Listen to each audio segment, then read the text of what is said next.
샬롬 12월 21일 수요일 새벽 기도입니다. 오늘 말씀은 전도서 8장 1절부터 8절까지 말씀입니다. 누가 지혜로운 사람 같겠는가? 누가 사물의 이치를 알겠는가? 지혜는 사람의 얼굴을 빛나게 하고 굳은 표정을 바꾸어 준다. 내가 충고하는데 왕의 명령을 지키고 하나님 앞에서 서원한 것을 지켜라. 왕 앞에서 서둘러 물러나오지 말고 그가 싫어할 일에 동조하지 마라. 악한 일에 끼어들지 마라. 왕은 무엇이든 자기 좋을 대로 하기 때문이다. 왕의 말은 막강하니 누가 그에게 당신이 무엇을 하십니까? 하고 말하겠는가? 왕의 명령을 지키는 사람은 누구든 해를 받지 않을 것이다. 지혜로운 사람의 마음은 언제 어떻게 행동할지 분별한다. 사람에게 불행이 크게 닥치더라도 모든 일에 시기와 방법이 있다. 미래를 아는 사람은 없다. 무슨 일이 일어날지 누가 말해줄 수 있겠는가? 바람을 다스려 바람을 막아서게 할 사람이 없듯이 죽음의 날에 힘을 쓸 수 있는 사람도 없다. 전쟁을 모면할 길도 없고 악조차 악에 내던져진 사람들을 건져내지 못한다. 아멘. 자, 오늘 말씀 보면 그 권력은 하나님께서 주신 것이다. 이것에 대한 기본 전제가 깔려 있습니다. 전도서, 잠언서와 마찬가지로 그 왕의 자녀들 또 귀족들 그리고 심지어 현직 왕이나 지금 그 나라에서 일을 하고 있는 고위 관료들을 위한 지침서이기 때문에 권력은 하나님으로부터 나온 것이다. 이런 그 기본 전제가 항상 깔려 있습니다. 왕의 명령을 지키라 이렇게 권면하는 것은 이게 뭐 지금 이거를 작성하고 있는 전도자가 왕이나 고위 관료이기 때문이겠죠. 자, 하나님이 세우신 왕을 통해 결정된 법률이 백성들이 잘 준수할 때 세상 질서가 유지된다는 그런 그 개념이 갖고 있습니다. 근데 이게 이스라엘의 왕의 개념 이것을 잘 기억하면 이 말이 어떤 다른 나라에서 개념하는 것과 조금 다름을 알 수가 있습니다. 왕은 하나님의 그 통치의 대리권을 받는 거예요. 그러니까 왕이 주권을 갖고 있는 게 아니라 주권은 하나님께 있고, 그래서 하나님 나라인데 그 하나님 나라이지만 왕이 하나님께 그 통치권을 잠깐 임시로 부여받는다. 이게 왕의 개념이에요. 그리고 백성의 대표가 돼서 하나님 앞에 그 선다. 백성의 대표로 하나님 앞에 서는 존재가 왕이다. 지금 이게 이스라엘이 처음 이 사무엘 선지자와 그 왕을 세우는 계약을 체결할 때 이스라엘 백성들이 그런 계약을 했기 때문에 왕의 결정, 왕의 통치를 잘 받는 것이 하나님의 나라의 질서가 세워진다라는 그 개념이 아주 틀린 얘기는 아닙니다.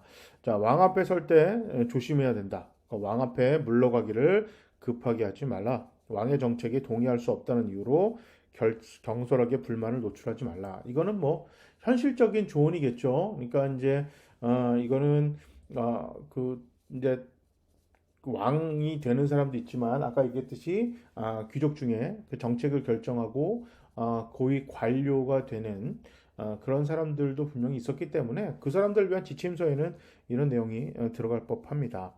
악한 것을 일삼지 말라. 왕을 그 악한 게 뭐냐? 왕을 비방하거나 권력 찬탈의 야망을 갖지 말라. 이게 뭐 당시 이게 그 종종 그 다른 나라도 보면 그 왕의 자리를 이제 노리는 그런 사람들이 있겠죠. 그리고 사실은 그 이스라엘의 초대 왕 사울 왕은 베냐민 지파 사람이었고 그 다음에 두 번째 왕 다윗은 유다 사람 사위였죠. 그러니까 이게 그 정상적인 그 권력 이양이 된 게 아니라 첫째 왕 사울은 다윗을 죽이려고 했고 그것이 실패했고 결국 사울을 비롯한 모든 사울 왕의 자녀들 대부분이 죽었어요. 그래서 다윗이 자연스럽게 왕이 됐죠. 그러니까 이제 그런 경험들이 이스라엘에 있기 때문에 함부로 뭐 뺏지 말라 뭐 이런 내용입니다. 이제 그것이 악한 거다. 이제 이렇게 이제 미리 어렸을 때부터 이거를 교육을 하는 거죠. 이제 그렇게 가르치는 겁니다. 아, 왕의 말은 권능이 있어서 자신이 원한 것도 할 수 있고, 잠언서에 보면 심지어 사람을 죽이기까지 한다. 그러니까 왕을 분노케 하지 말라. 뭐 이런 게 있는데 이게 뭐 반대로 얘기하면 왕이 똑바로 한다. 왕은 똑바로 정치를 할 거다라는 기본 전제가 있어야겠죠. 그러니까 왕이 엉망으로 하는데 그 밑에 있는 사람이 그냥 왕이 그 범죄를 저지르고 악한 행동을 하는 거를 그대로 막 순종하고 따르는 것도 큰 문제가 있을 겁니다. 자, 그리고 이 전도자는 모든 일이 하나님이 정하신 때가 있다.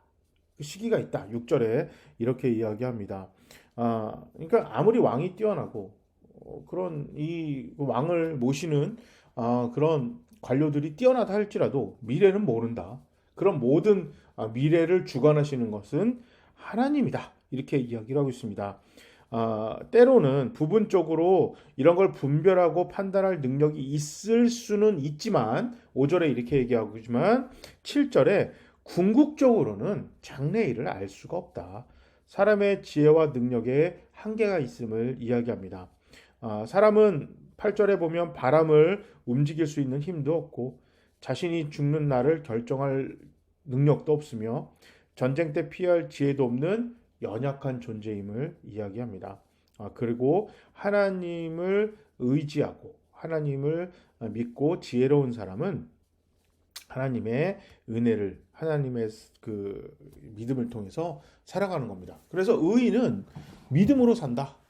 구약 성경에도 신약 성경에도 하나님 말씀에 계속 그 이야기를 하는 것은 아무리 지혜롭고 아무리 권력을 가지고 있고 아무리 왕을 잘 보필하는 사람도 미래에 알 수 없고 위험에 처해졌을 때 피할 수도 있지만 피하지 못하는 위험도 많고 그리고 자신이 판단하고 자신이 하는 모든 결정들이 하나님의 섭리 안에 하나님의 의지 안에 있을 때는 괜찮지만 그렇지 않을 때는 하나님의 보호와 인도와 은혜를 거부했기 때문에 이건 망하고 악한 길로 갈 수밖에 없다. 이렇게 전도서는 이야기하고 있습니다.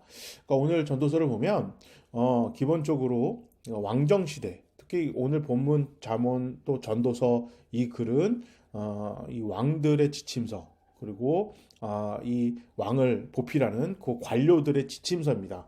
그렇기 때문에 권력은 하나님으로부터 나왔다.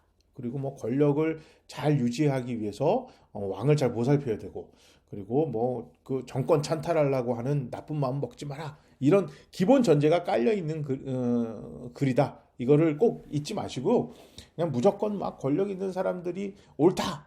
권력은 하나님으로부터 나온 거다. 이런 조금 극단적 어제 새벽 기도 때 한쪽으로 치우치는 건 문제가 있다. 그렇게 했던 것처럼 모든 권력이 다 하나님으로부터 나온 거니까 무슨 짓을 해도 그것은 인정받는 거다. 뭐 이렇게 극단적으로 가면 안 돼요. 하나님으로부터 나온 권력이니까 하나님을 위해서 사용해야 된다. 이렇게 해석해야 합니다. 제가 한번 기도하겠습니다. 사랑의 하나님, 모든 선택의 갈림길에서 하나님의 방법, 하나님의 때를 잘 분별할 수 있는 지혜를 주시옵소서. 지혜가 없어서 어떤 상황이 변할 때마다 우리가 잘못된 판단을 하고 하나님 마음을 아프게 한 선택을 했더라면 주님 용서하시고 우리가 하나님이 기뻐하시고 하나님과 함께 동행하는 우리 교회 우리가 모두가 될 수 있도록 성령님 인도하시고 우리에게 순종하는 마음을 허락해 주시옵소서. 하나님을 믿고 하나님을 소망하고 하나님의 은혜를 더욱더 단단히 붙잡기 위해 노력하는 우리 모두가 되겠습니다. 성령님 함께 해주세요. 예수님의 이름으로 기도합니다. 아멘. 또 눈이 많이 와서 예보가 있어서 오늘 새벽 기도 온라인으로 하고 내일도 온라인으로 하겠습니다. 그러니까 여러분 이 눈길 또 이 빙판길 조심하시고 이번 주일은 성탄절입니다. 주일날 건강하게 교회에서 모두 뵙겠습니다. 자, 오늘도 승리합시다. 모두 샬롬.